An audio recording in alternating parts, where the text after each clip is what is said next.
Hello, YouTube. It's Silver Age Dave. It is, what is today? Monday, and I'm in the comic room. It's Monday afternoon. I've been changing up a little bit my start times on videos or when I make videos, and I realize that there's some folks that are, different parts of the country, different parts of the world. I'm the East Coast. Toledo, Ohio is the edge of the East Coast. So, so I'm one time zone, but I tried to change it up just a little bit. So, hey, Colt Glass, hello. Hey, my buddy Jason's in here. How you doing, Jason? So I try to change up my video times, and I've been having a great day, and I thought maybe I'll go live and make a little video. I don't know how long we'll be on. I've got a few comic books to show and some stories to tell and all that kind of jazz. But we'll see how long that gets us in. Hey, Matt, nice to see you. Merry Christmas to everyone out there. If you celebrate Christmas, if you don't celebrate Christmas, then still Merry Christmas. I mean that in the nicest possible way, and happy holidays for the things you celebrate. Hey, Keith Larson, nice to see you, sir. So, I wanted to talk about the Inheritance Hall, and I've got another set of books bagged and boarded, and I thought we could go through those. It's this group right here. I'm going to set there in our to-do pile, and I have this book, which is just a great one. This came with a Golden Age haul, maybe the early part of this year. Early part of 2019. It's a Woolworth's catalog and a comic book. They were mixed together. Must have been a good marketing thing. And I thought we'd take a look at that a little closer. I forgot I even owned it, and I was going through some boxes the other day, and I came across it. So they could have been something I showed on the Christmas show. With Speak of the Devil, there's Metarog. Hey, Metarog. Could have been a book I showed, but frankly, I just forgot I even owned it. So thought I'd show that. So there, now I've shown that. We'll just put that here in the background. And I had these books, which I don't know if I showed these. I think I did. These were a store exclusive variants that I had bought, and then they just got stuck into a box, and I came across them the other day, and so I thought I'd show those. And then hey, Eric K is in here. Nice to see you, Eric K. Slim Comics and More, nice to see you, sir. And Matt, off for 2 weeks. You can't get better than off for 2 weeks.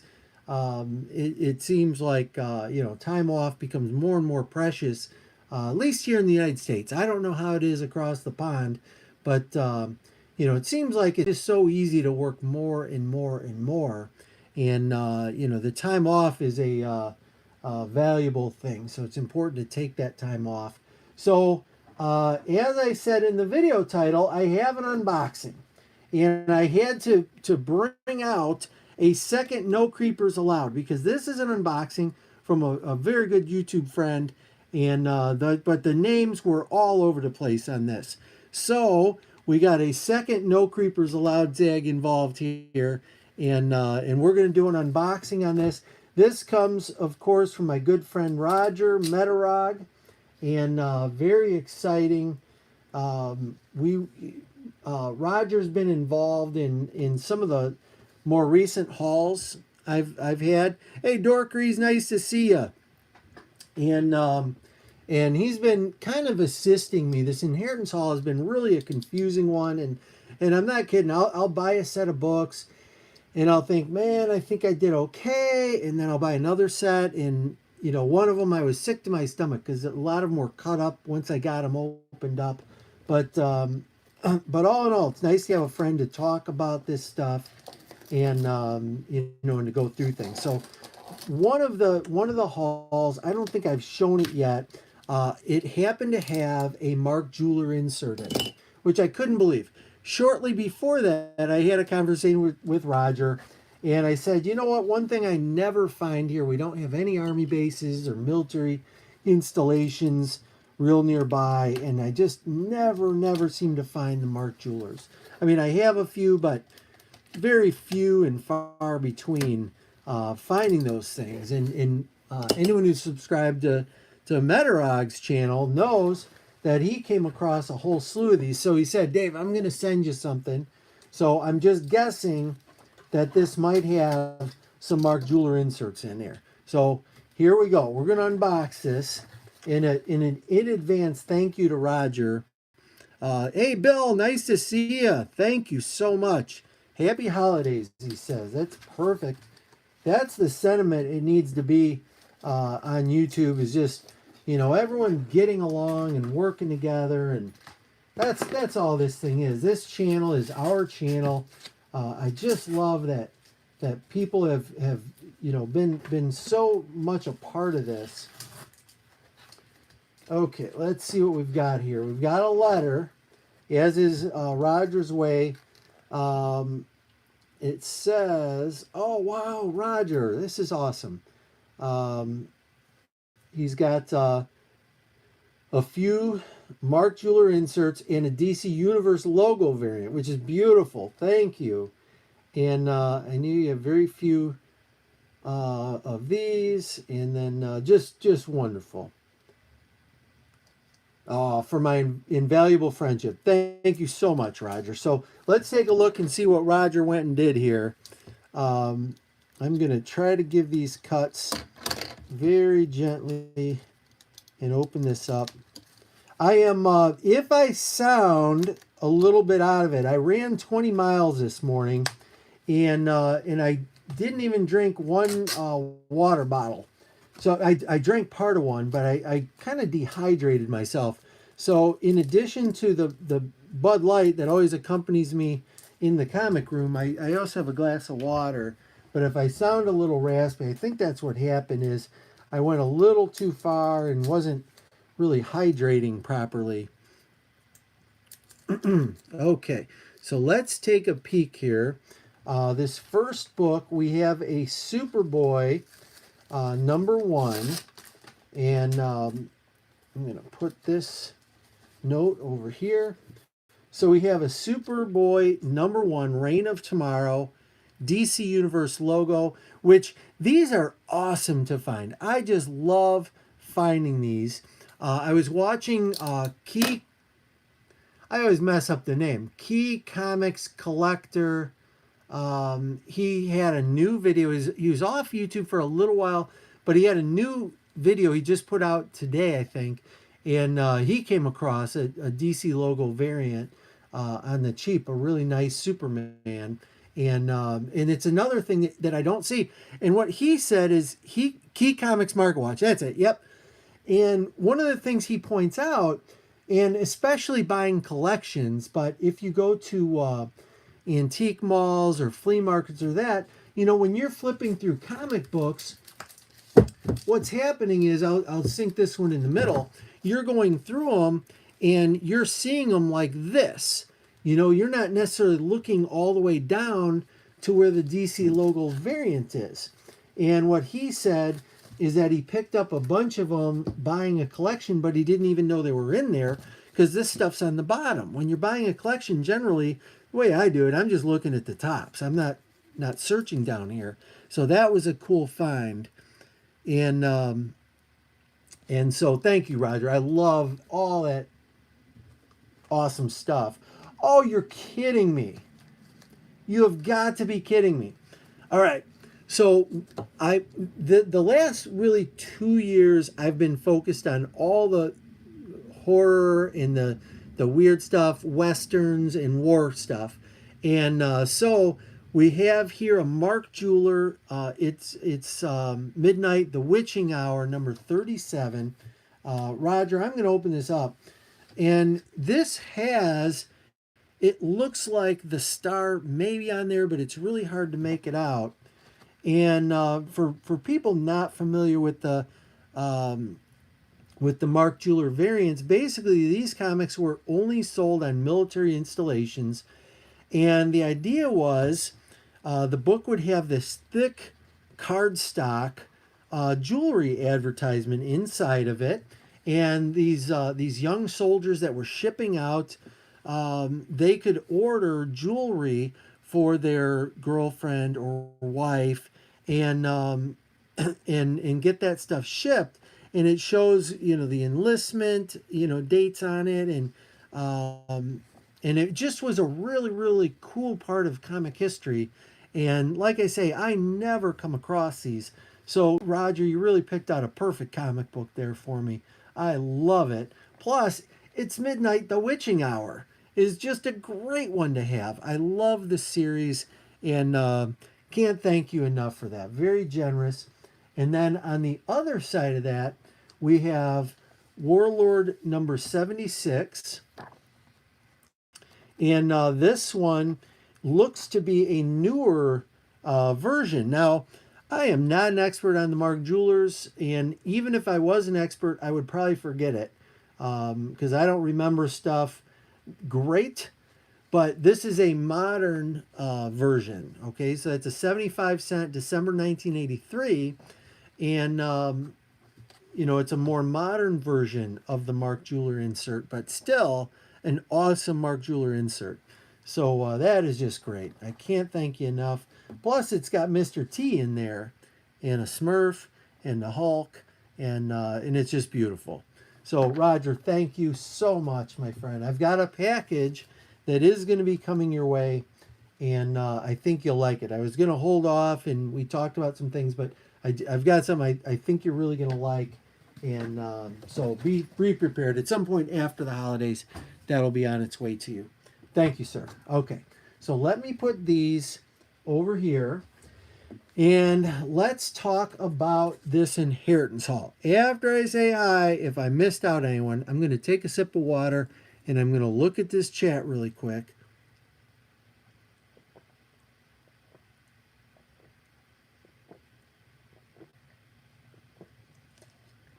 That was a full glass of water, and now it's an empty glass. I'm like a magician. That's how thirsty I was.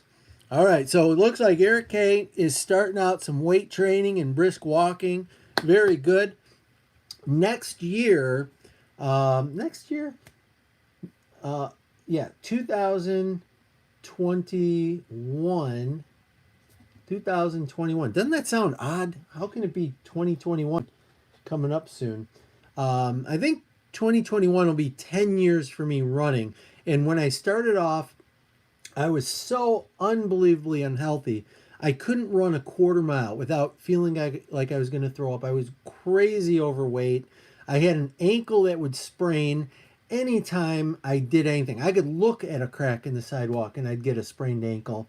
I had a bad back. I had asthma. I had all these things.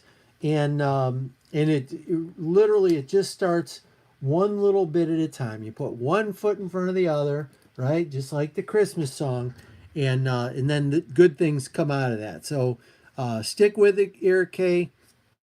Good things are ahead of you, man. You always feel better when you're doing a little something. So Matt said December is nothing but eating and drinking for me, and same here, my man. When I am running, I think to myself, if I go one more mile, that equates to a couple more cocktails and maybe a little bit extra snack food, which there's plenty of. Okay, so very cool. Thanks again. It looks like we've got 14 people in here. And so let's get on to the part that we're all for, which is seeing some comics that we don't see all the time. That's been an exciting part of this inheritance haul for me, is seeing the books that I typically don't see.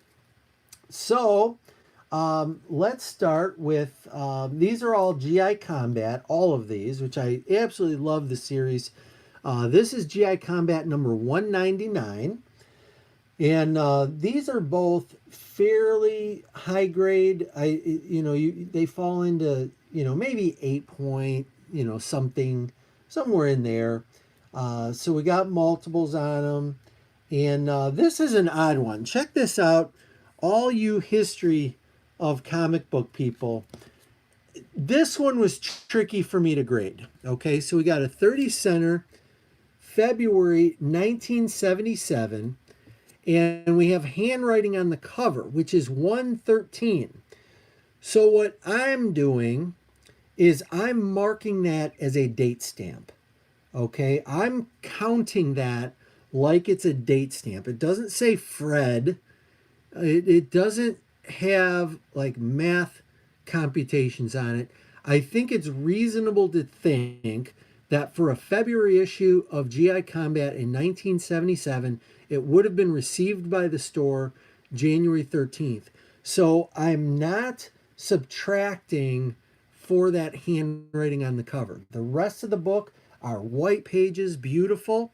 Let me know how you think, okay? Let me know if that's reasonable of me to not deduct anything for a date stamp if we consider that a date stamp. Let me know what your thoughts are. Hey Bigglesworth, look at you, man. Thanks for joining us. So there we go. That's number 199, and we've got two of them. And anytime you got a good thing, it's good to have two of them. That's what I say. All right, so we'll put those over here. This next one is in really, really nice shape. This is August, September 1977. This is issue number 203, and this is a very high grade. This is the Dollar Comics. They're giant size. And what I did with these, and we'll talk about a few different ways I bagged and boarded these things. What I did with this particular one being in great shape, I used a silver-aged board and a silver-aged mylar, which is why that is so shiny. But that's how I did this particular one, which is a really nice issue. The book itself is in mint shape, and feel real happy to have that one added to the collection. And then the next one we have, this book, I try to go like if it's a $20 book or more, sometimes 25, I like to give them Mylar. This one must have fallen just below. It's still in pretty good grade, but it has a couple of little defects on it. So this one went into a thick size bag. Hang on guys, I'm going to show something. Everyone probably already knows what I'm going to show, but I'm going to show it anyway. Let's see, silver bags. And let's get some, that's current. That's golden age. Hang on everybody. Well, I don't have, I thought I had something else I was going to show, but I don't have them here. So basically, when you're ordering bags, these are poly bags for Silver Age comics, but then you have regular and silver for thick comics. And some people wonder, like, what does that mean?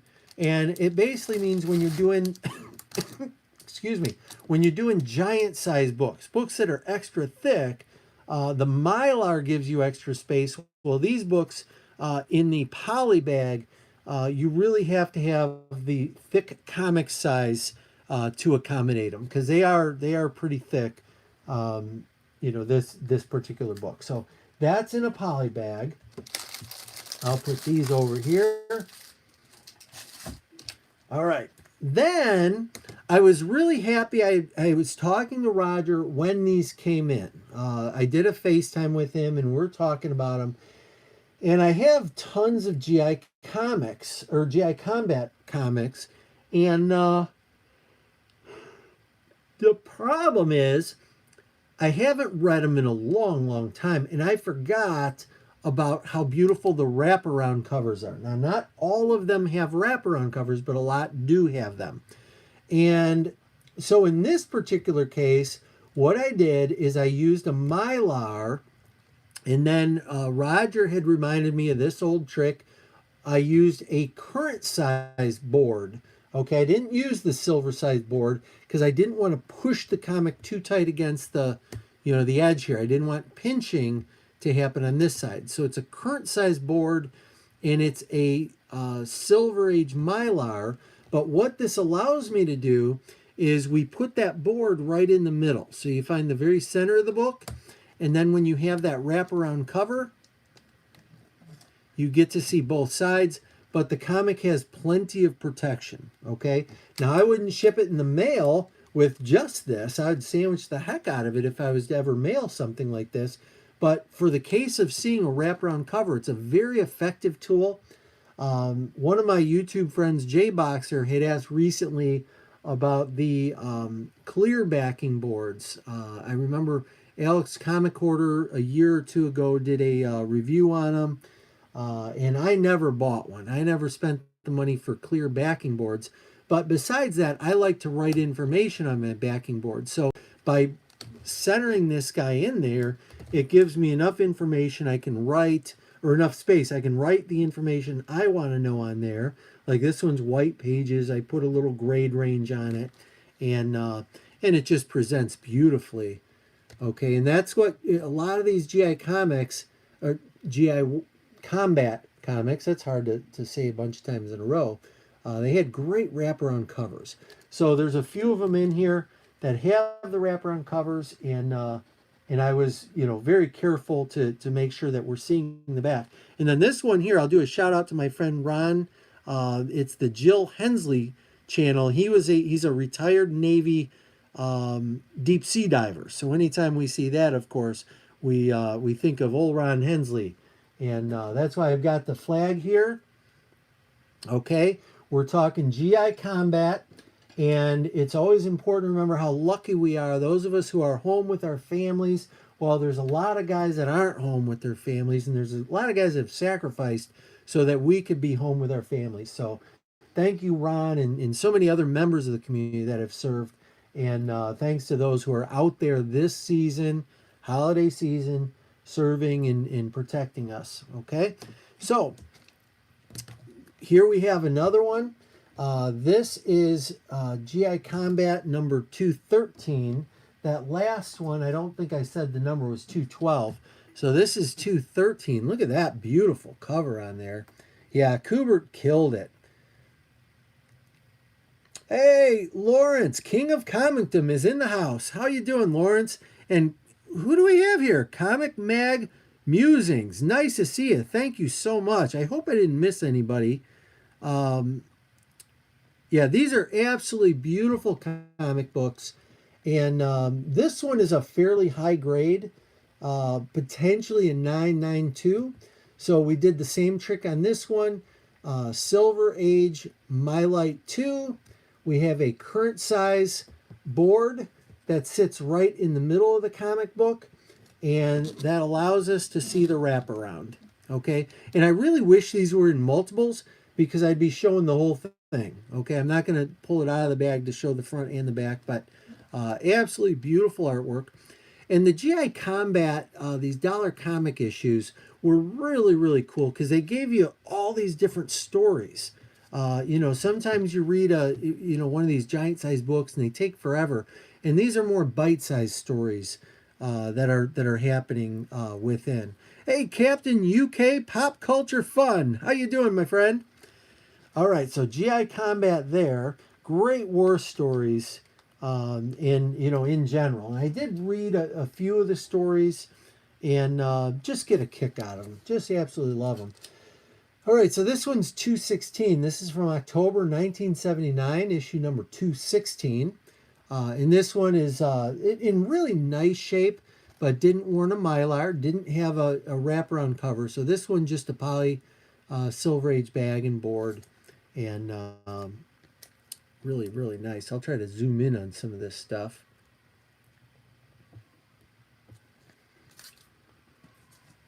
And this one is issue number 219. And I am sure Lawrence has these. Lawrence is one of the guys, when he shows random books, I'm try to, avert my eyes. It's so easy to want to go hunting. The wide mix of comics, I think King of Comicdom is one of the guys that does things the way I do things, and whether that's good or bad, I don't know, but we got similar tastes. Hey, Bad Avenger is in here. Nice to see you. Hey, I mentioned earlier Merry Christmas and Happy Holidays to everyone, but I can't say it enough how much so many of you mean to me. I really appreciate people, embracing this channel and being part of it the way you all are. Thank you so much. I really wish you the best in a safe and happy holiday. Okay, so that was issue 219. These all came out of the Inheritance collection. So books are still coming in. It's a very exciting and sometimes confusing collection. This is doubles on issue number 220. This is June, July 1980. And these are both probably mid grade, if I'm being entirely honest. And this is another thing about grading out books is these guys have white pages, just so gloriously beautiful, and both books have offsetting issues on them that keep the grades out of high grade. And but it's difficult because you say, oh man, on a point system, these things have enough points to be up there, but it's just enough little issues that keep them in the middle middle of the road range. Okay, but still very happy to have them. I'll show this one up closer, how beautiful that is. And really you never see GI Combat shown off. There's not a whole lot of people who show these off. I think Lawrence does them, and I don't even know if AFTA Comics has done a GI Combat video. He's done a lot of series, but I don't know if he's done that one. Okay, so this one is really cool, and I somewhat shouted this book out. I was watching, I don't know, a few weeks ago, I was watching, I think Stay Puft has a Saturday show, uh, and I think it was Stay Puft. And they were talking, there was a person on there, I don't know if it was Will or Big Will, but he showed off a military knife from, like, I don't know, like the Philippines or somewhere Southeast Asia. And they were talking about how they really like tanks and anything with tank history. And I tried to shout out that GI Combat has a lot of really cool tank history in it. So this one is another one that we did a Silver Age Mylar, Mylite 2, with a current sized board for information set right down the middle. And on the back, check this out. Okay, there's a couple issues like this, but here they have the British Centurion Mark II, and gives you a whole lot of cool details on it. It gives you the little cutaway graphic. It tells you a little bit of the history on the tank. And for people who are military collectors or military fans, it's just a beautiful thing they did. And so that is the way that that I'm showing these off. Again, shout out to Metarog for, I had forgotten about this. I have books in my collection that are done this way, and I forgot completely about it. And we were talking, and he said, why don't you just throw the board in the middle? And lo and behold, thank you, Roger. It's amazing. As you get older, guys, you learn how much you don't know, and you learn how much you forget. And beautiful comic book to show off, and I'm lucky to have that one. So we have looks like Dressiers is in here. Happy holidays. Thank you. Sharp Seller, nice to see you in here. Thanks for joining us. And so there we go. That was issue number 224. And then we have issue number 225. And again, these are just awesome, awesome comic books. You end up with like 4 or 5 short stories. That's really what these GI Combats were. It wasn't one long, drawn-out battle. It was, bang, bang, bang, and you work through it, and everything is good. So, hey, Slim Comics, thanks for stopping in here, man. You have yourself a great, blessed Christmas, okay, and holidays. Be safe. So this one, we've seen the front a little bit, but it also has the wraparound. And here, boy, I don't know if I'll pronounce it right, but the Königsstiger, sticker. I'm not sure how to pronounce that. And they have some other famous Tiger tanks on the bottom here, and you know, the cool little blueprinty of them and a little detail on there. And again, you know, my uh, everlasting thanks to anyone who fought for our country and, you know, to keep us safe. I can't imagine being on a battlefield and having one of these tanks looking at you. I cannot. I can't even imagine it. Okay, let's see what's going on here in the chat. Oh, look at that. We got Bub's Comics in here. And appreciate you tuning in. Looks like he's having Gold Star chili, so that sounds terrific. Yeah, BM Combat. Great, Bubs. Thanks. This was going to be a kids video, but now I can't do that. Just kidding. So there we go.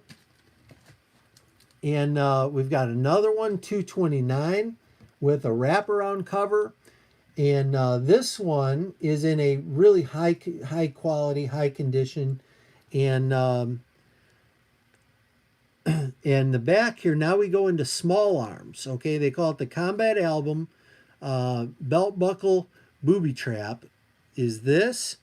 And it would show how it would, I guess it would explode. Okay, so pretty cool little stuff. Beautiful front, beautiful back. Love the cover. This story caught my eye. One shot that killed 100. And I read this story. It was really a cool story. And I don't want to spoiler alert it, but there's about a 0% chance any of you will read it.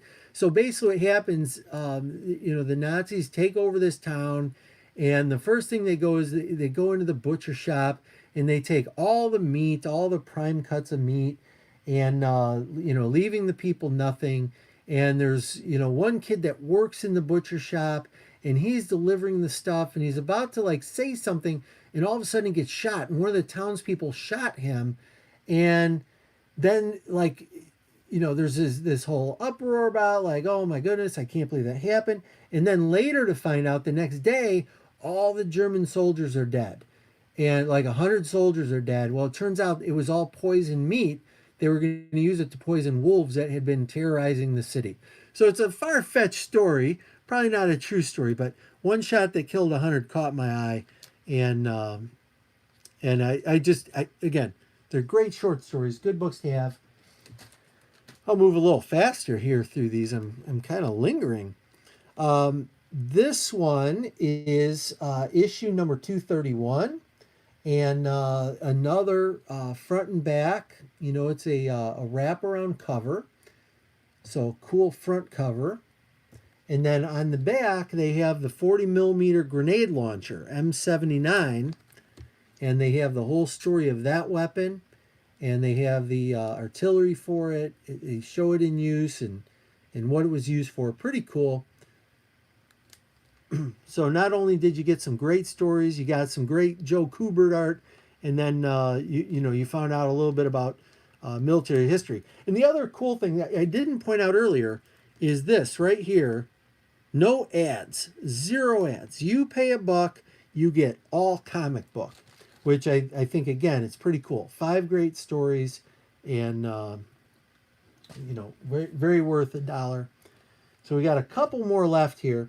This one is issue number 230. So apparently that one was out of order. And coincidentally, that is a dentist's favorite time of day, tooth hurty. Everyone can laugh now. All right, so I won't linger too long on this one. Great issue, a lot of great stories in it. And we have the Lethal Liberator.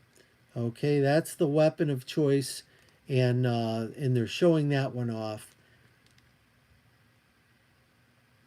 Very cool. All right, so our next one, 235. Yeah, no kidding, Eric. That would be hard-pressed to do. Was there enemy ace on that? I didn't even look. Might have been. I must have missed the enemy ace. Okay, so this is issue 235. And along the same theme, no ads, $1. You get 5 stories in there. And, the thing about these is when you're reading through here, they are war stories. There is blood and guts. I mean, there's not a lot in the way of blood, but it's very descriptive. If you're not into that kind of thing, then excuse me one second, guys. If you're not into that thing, then these could be maybe a little upsetting to you. But the world was a brutal place. These war stories were, I would think majority fictional, but based in truth in a lot of cases. So when you're reading through them, you're going to see things that you don't necessarily, they don't resonate maybe with younger readers today. C3 Comics, good afternoon. Okay, and then this also has a wraparound. We've got the sheet metal shooters. Okay, the Small Arms comic combat album on the back here. So really, really cool. All right. I think I've got 2 or 3 of these left. This one is issue number 238. And these are all real high grade. This whole group here that I've been showing. So this is another great issue, and this one had a great story. That when I'm in the mode of bagging and boarding, I'm generally I'm going through the books and I try to note if there's something I want to come back to later. And yeah, Roger, that was not a comic book collection call. I know who that was, and that one will hold. So that one we're okay. But yeah, if it was a collection call, that would have been interesting to do it in real time. I would have taken that call probably. So it had this story right here which really resonated with me, The Runner and the Flame, and it's a great story. It's about a young man who's a runner, and it talks about the first Olympic Games 2,500 years ago, and it talks about running in the history of carrying the Olympic torch. And this guy's whole dream in life was to carry the Olympic torch, and he ends up he's on a beach. They're trying to liberate this beach, and the commander says, "Hey, you're the fastest one here. You need to do this." And he hands him he's got to relay this message that when this black house goes up in flames, that's when we all need to charge. And so he's running up and down the beach, and people are getting mowed down all around him, which is, that is true stuff. So he's running, but in his mind, he was so scared that he put himself in his running attire carrying the flame. And he makes his way all the way down the beach. So everyone has their orders. Well, while he's down the beach, the commander in the second in command, who were carrying this dynamite up to this black house, they get mowed down. And they're down for the count. And the dynamite is just laying there on the beach. Well, this runner realizes something's going wrong because his black house didn't explode. And he's running back, but in his mind, he's no longer on the beach. He's running his race, and he's looking for his flame because he thinks he dropped it. And he ends up picking up the dynamite, and they're trying to pick him off. And he makes his way to the black house, and he's like, "Oh man, my flame went out."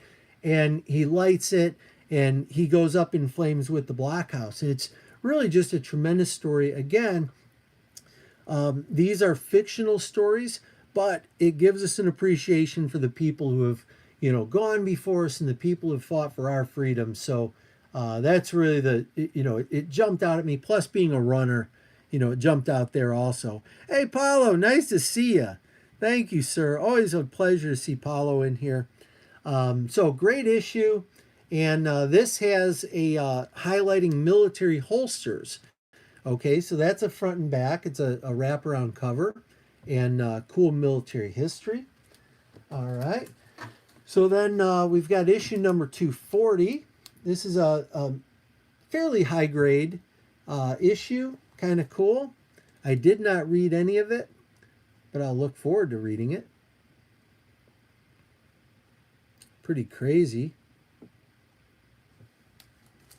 And then the last issue of GI Combat is is this one, issue number 247.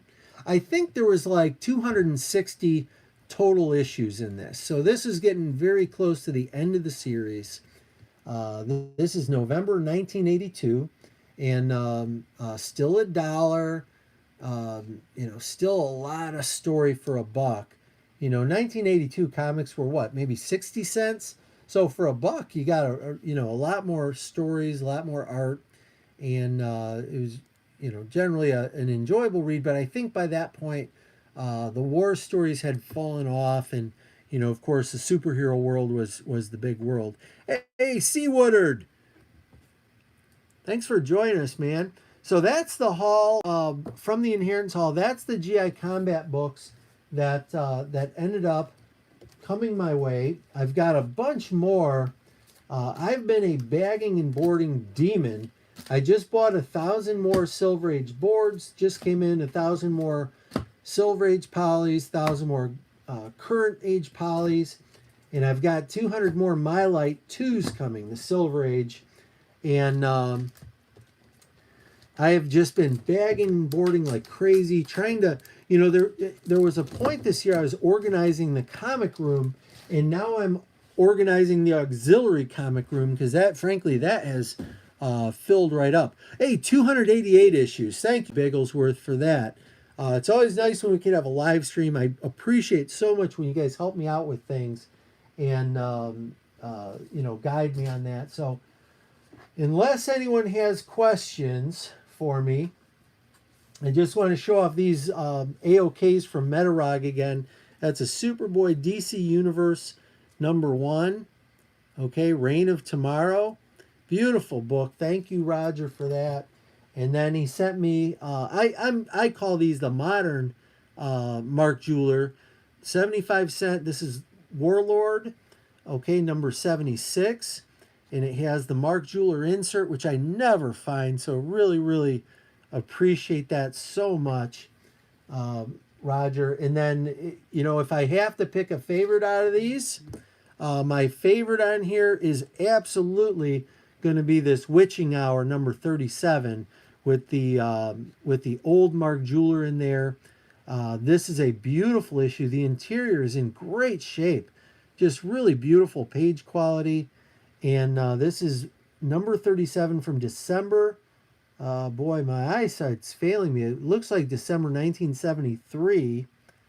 If I could step about 5 feet away from it, I might be able to read it. These wanted to go to Toledo. Well, Toledo loves them. So thank you, my friend. That is absolutely awesome. Hey, it looks like Seawood just scored himself a DC logo variant. I don't know what else I could show off. Hey, Seawood, I don't know if you caught the Christmas show that Metarog and King of Comicum did. They had me on as a guest. But I was talking about some rare variants that no one had ever seen before. I'm going to show one for Seawood because I don't know if he saw it. Let me grab it. Hang on a second, guys. You guys stay here. I'm going to grab one off the wall.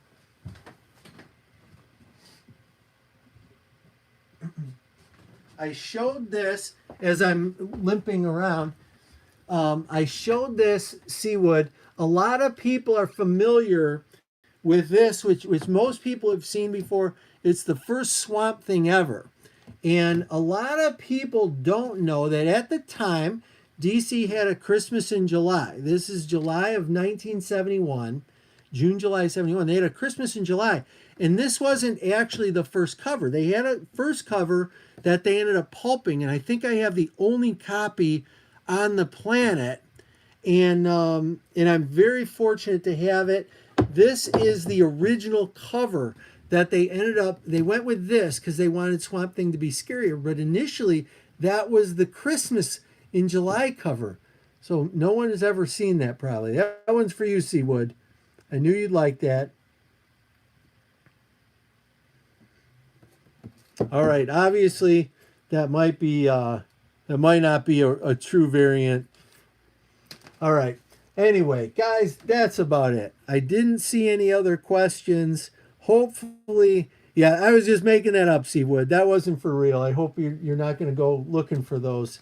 But it did look pretty. It did look pretty good, right? That's just a little creativity and maybe a cocktail. I won't. I won't say which one more.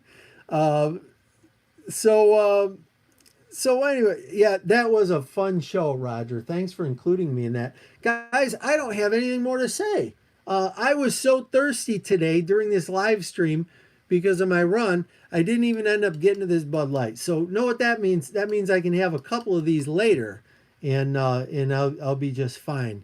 But that's it, guys. Be great. I have a video I'm putting out tomorrow. I actually made the video this past Friday, and I didn't put it out. It's got a little bit of a Christmas message. I hope it doesn't come off as too preachy, but I'm going to put that out tomorrow for everybody, and hopefully it's well received. I am really thinking of you guys. Thank you so much for everyone who has made my YouTube experience so joyful, and you've all been generous with kindness, and I so appreciate that. I don't get private messages, so I've shared this before. If anyone ever wanted to contact me directly, that's the way to do it. 2Ds in Silver Age Dave at gmail.com. But if you send me a private message and I don't reply back, it's not because I'm a jerk.